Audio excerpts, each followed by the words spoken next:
So we've been exploring for several weeks now this practice of mindfulness and its foundations, which can help us to establish this practice in our own life. And we've really been learning about what it is to be more present for the aspects of ourselves and our life that often go unnoticed and unrecognized. And this can keep us isolated in a limited perspective and a limited sense of ourself. And when we start to invite a sense of stillness, and when we practice allowing more space in our life, often the unfinished business of our hearts can come up. And so learning to work with these rather than getting caught up in emotional reactivity can really help us to heal and grow and feel a greater sense of ease and well-being in our hearts and in our minds and in our bodies, and ultimately out into the world around us. So this brings us to today's topic, which is titled The Wise and Compassionate Heart. And I know it's kind of a deviation from the four foundations of mindfulness. This is technically part of the fourth foundation. It doesn't exactly translate into English very well from the Sanskrit or the Pali word.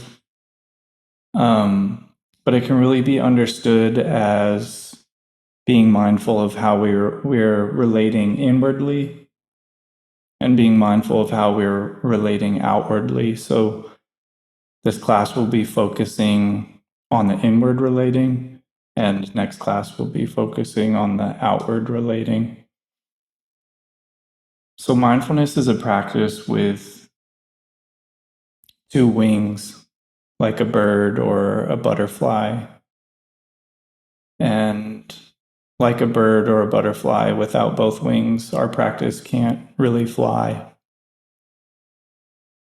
So this first wing is awareness, which we've been exploring so far in becoming more mindful of our body, of our feelings, of our thoughts.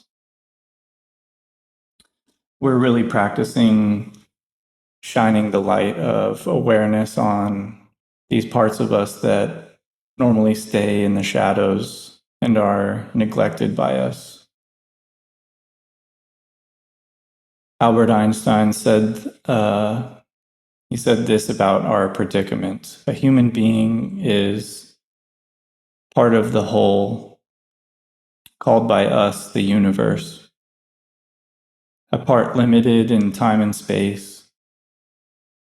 They experience themselves, their thoughts, and their feelings as something separate from the rest, a kind of optical delusion of consciousness.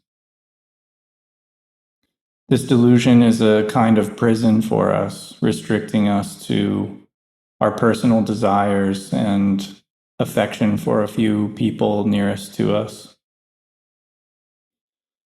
So our task must be to free ourselves from this prison by widening the circle of understanding and compassion, to embrace all living creatures and the whole of nature in its beauty.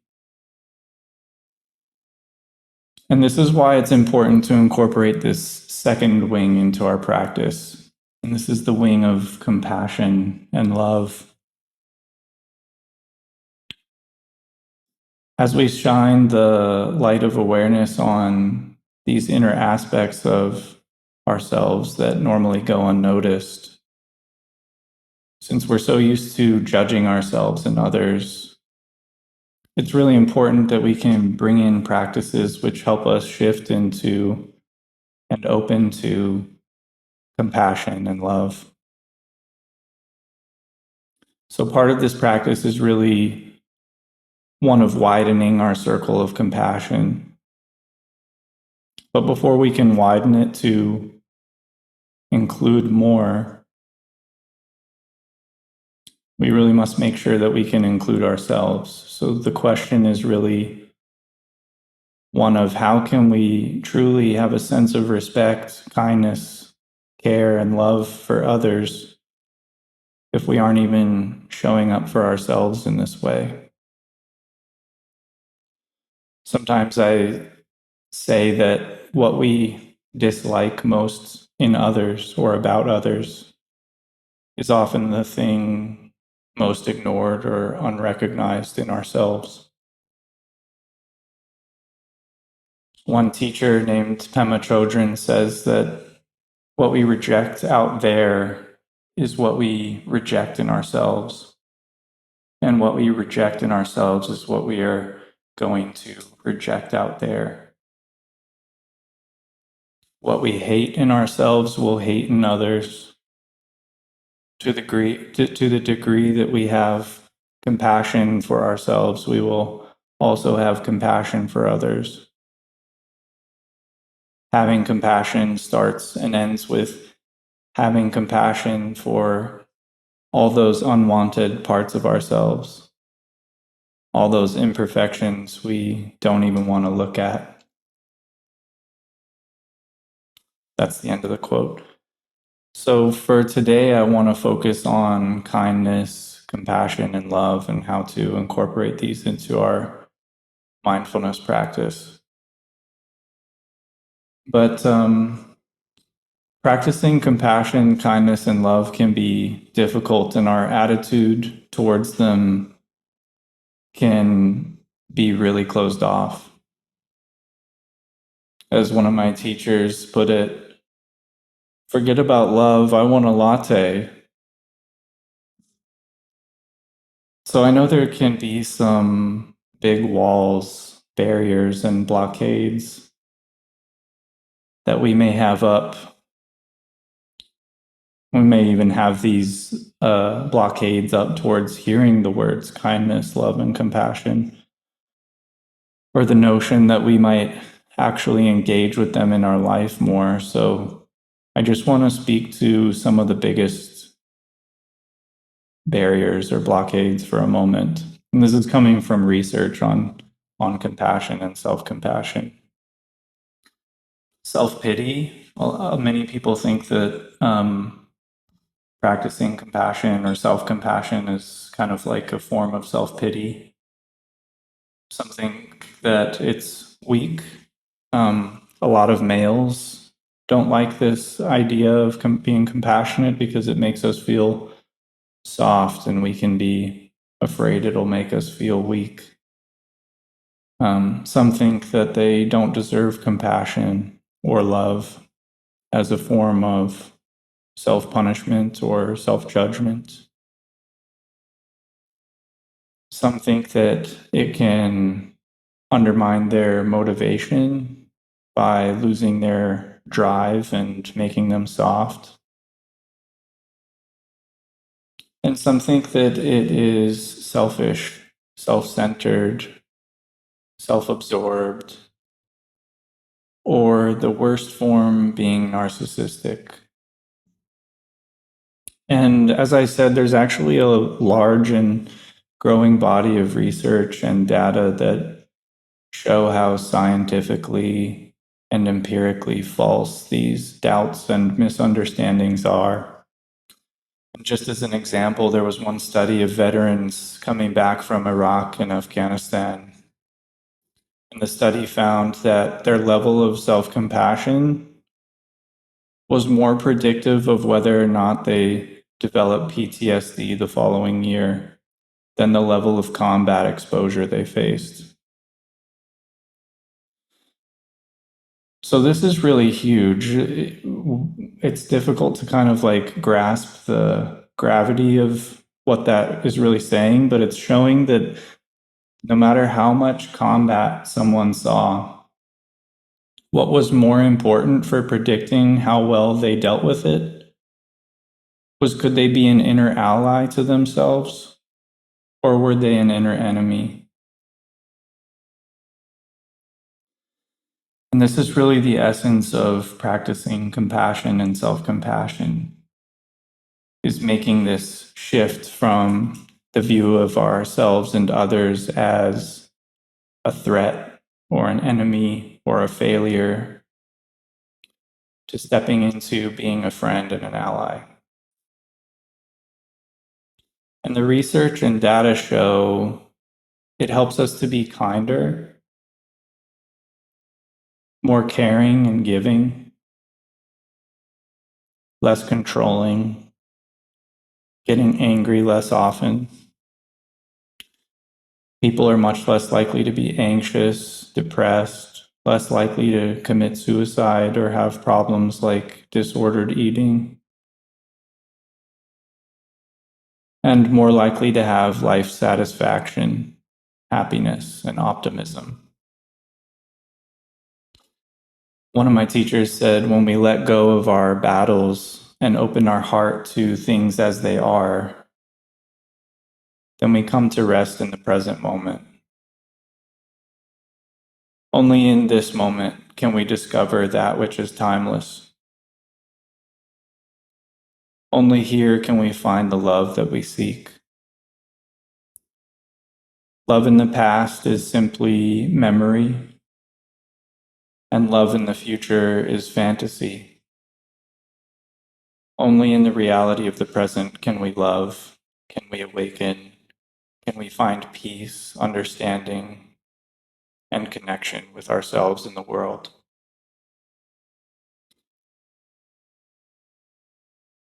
So hopefully that can help us open a little bit to this idea of compassion. And I want to talk a little bit about what exactly compassion is. Compassion is the wish to see others free from suffering. It's not just feeling bad about ourselves or another's situation, but shifting into a willingness to relieving that suffering. And while it's often a practice of opening to and allowing what's here to be here as it is, it's also compassionate to say no to what is harmful. Saying no to oppression, saying no to injustice, saying no to self-harm or the harm of another are deeply important acts of compassion. But whether it's saying no or opening up to what is here, we often are blocked off from this response, this having a compassionate response. And this is because of our own inner wounds and our conditioning, which can harden us to life and even harden us towards ourselves. One teacher from the Tibetan lineage of teaching puts it like this. Imagine walking along a sidewalk with your arms full of groceries, and someone roughly bumps into you so that you fall and your groceries are strewn over the ground. As you rise up from the puddle of broken eggs and tomato juice, you're ready to shout out, "You idiot, what's wrong with you? What are you, blind?" But just before you can catch your breath to speak, you see that the person who bumped you actually is blind. They too are sprawled in the spilled groceries, and your anger vanishes in an instant to be replaced by sympathetic concern. Are you hurt? Can I help you up? Our situation is like this.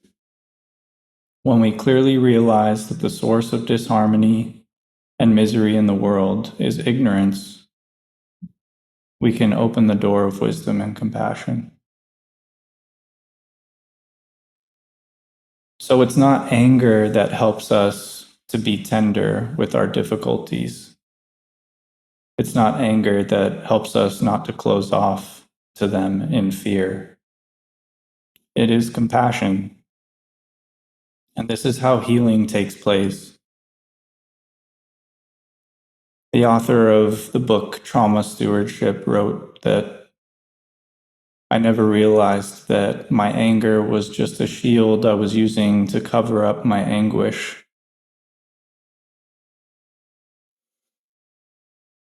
And so compassion is different from empathy. These two are interrelated, but they are different from each other. From the field of neuroscience, we get terms like limbic resonance and mirror neurons. Limbic resonance and mirror neurons,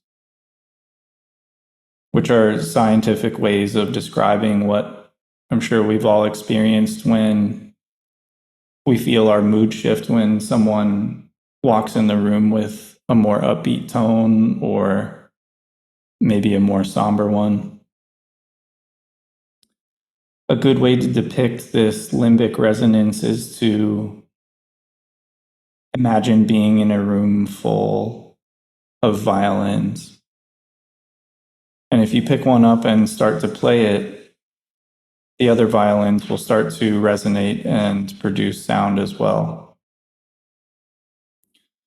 And so empathy is like the violins that are resonating. It's our capacity to feel and understand what another is feeling, but it can easily slip into staying stuck in that feeling, and the mood sets in and takes us over.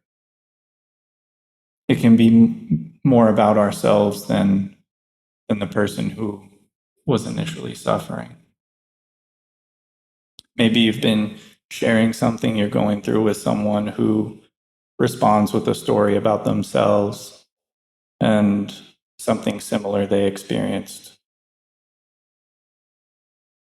It's like they're not really commenting on the difficulty you're experiencing, but your story caused them to think of a similar experience, and now they're in their own feelings instead of yours. Like the violins that are resonating from the one being played, empathy can leave us caught in the mood of the moment. Compassion, on the other hand, is moving beyond the feeling into a desire to relieve that in the other person. And it can actually help shift others into feeling cared for and help ease their suffering. And so this is like the violin that the violin that's being played. And with compassion, we don't just stay stuck in the isolated feelings within ourselves. So this violin being played can help resonate the violins around it. And this is like how our limbic resonance functions when we're in the company of others.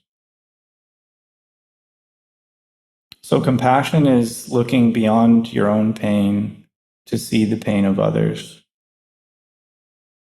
Too often we underestimate the power of a touch, a smile, a kind word, a listening ear, an honest compliment, or the smallest act of caring, all of which have the potential to turn a life around. That was a quote from Leo Buscaglia.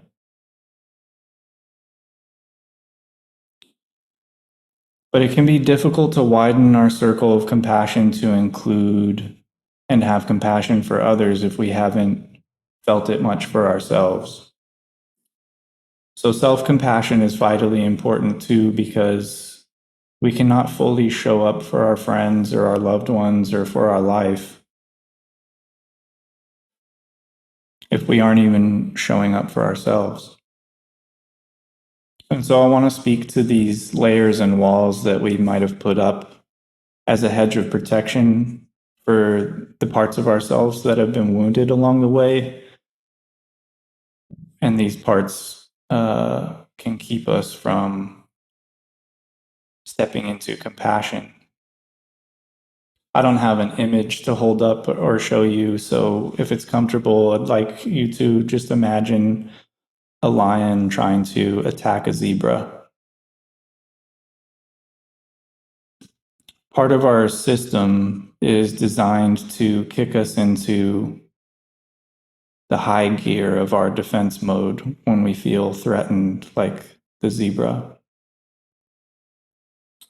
When we lack self compassion and when we criticize ourselves, we're actually tapping into the oldest part of our defense system. This is the amygdala region of our brain, which is our emotional center, and our fight, flight, freeze center. And it can lead to repeated emotional reactions and behavior, and ultimately habit patterns and conditioning. So the amygdala plays a central role in emotional processing and also behavior regulation. And so it's a key structure in understanding human psychology and behavior. This system is designed to deal with physical threats, like being attacked by a lion. But these days in the modern era, most of us don't face physical threats on a daily basis, but rather threats to our self-image or our self-concept.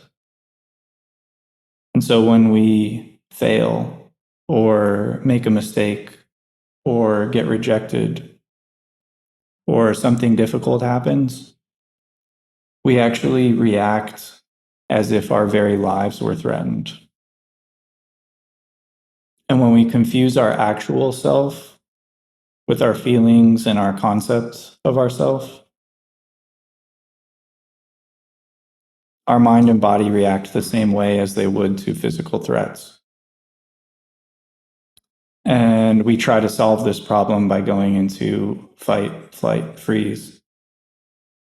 And this is good because it's actually a form of trying to protect ourselves because we feel threatened. But the problem is that we're perceiving ourselves to be the threat. And so when we go into fight, flight, freeze, we either fight, so we attack ourselves because our self-concept or our self-image feels threatened by something we did or said or thought. And in an effort to fight the problem, to make it go away, we fight ourselves, who we perceive to be the threat. Or we go into flight response, which can be a sense of isolating ourselves from others because we don't feel safe, or we want to keep others safe from harm, which is us. Or we freeze, which is like rumination, where we think, I'm so bad or I'm so terrible, and we get stuck in negative thoughts. That's a freeze response. And all of these are completely natural responses to threats. These are ways to attempt helping ourselves feel safe. But the reality is, it makes things worse.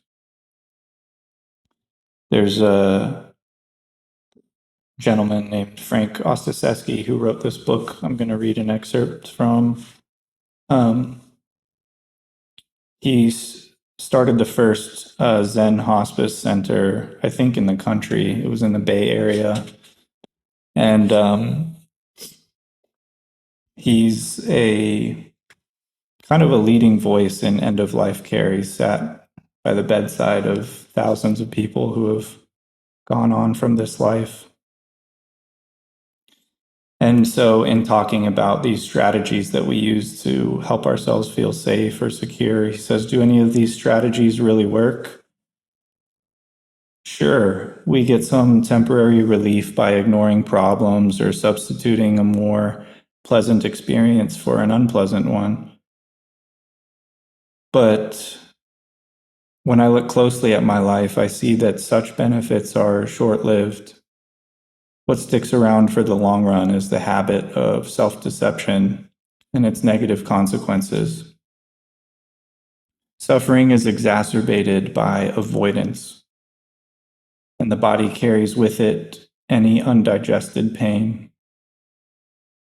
Our attempts at self-protection cause us to live in small, dark, cramped corner of our lives.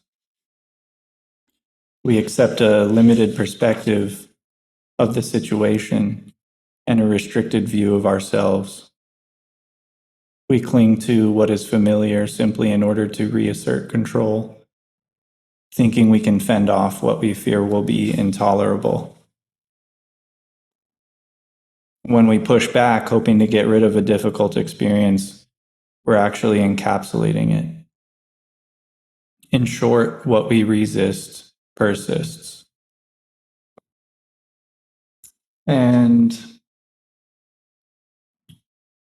another teacher says, if we resist anger, we're always angry. If we resist sadness, we're always sad. If we resist suffering, we're always suffering. We think we resist certain states because they are there, but actually they are there because we resist them. Or I might add to that that we don't know how to be with them. But when we practice compassion and self-compassion, rather than our fight, flight, freeze reaction, compassion actually shifts us into our body's compassion system, and this system actually does make us feel safe. We're helping ourselves tap into the part of our system that was designed to initially be activated by our parents. We can actually help our bodies, hearts, and minds feel nurtured and cared for in the same way.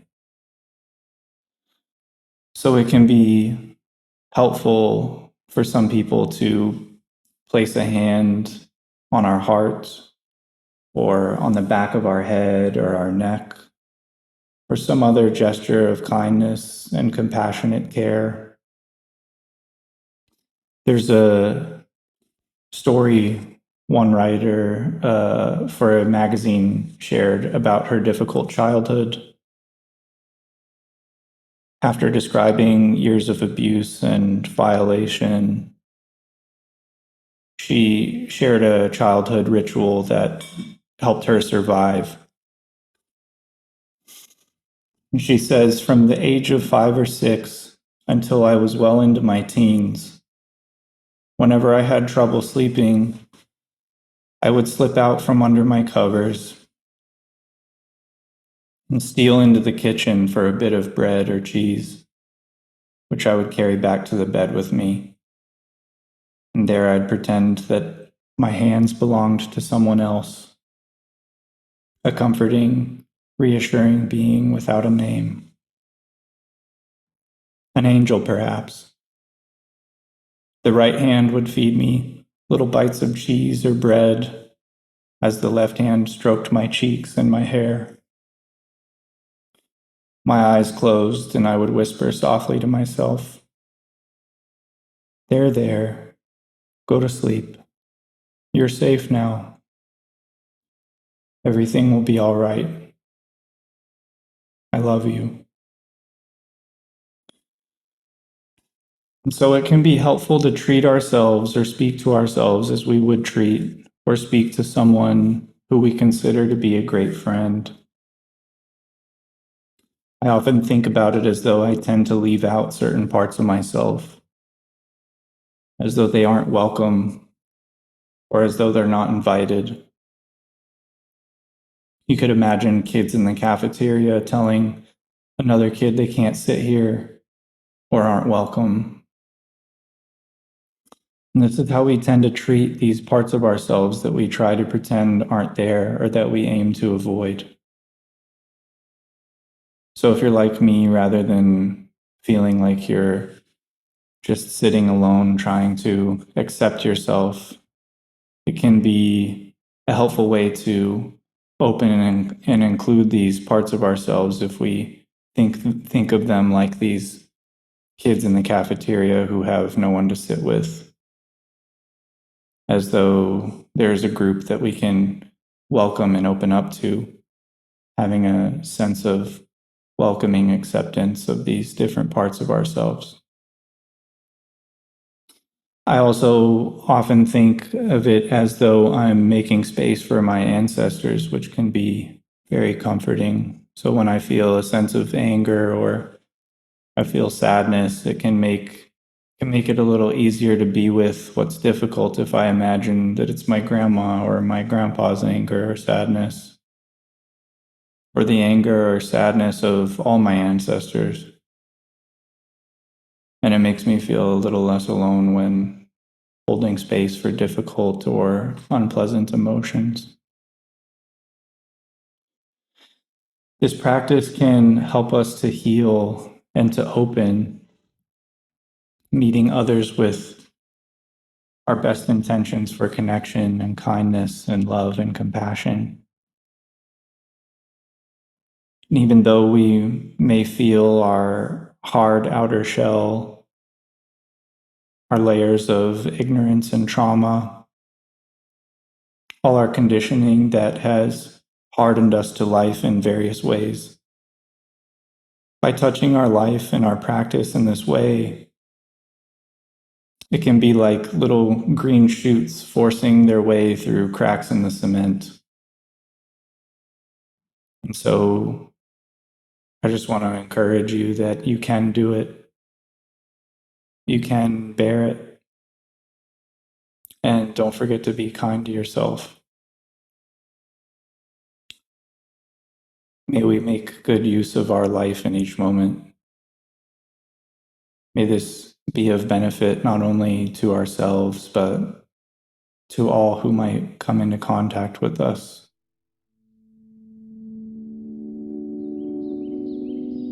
Thank you for your attention and your presence.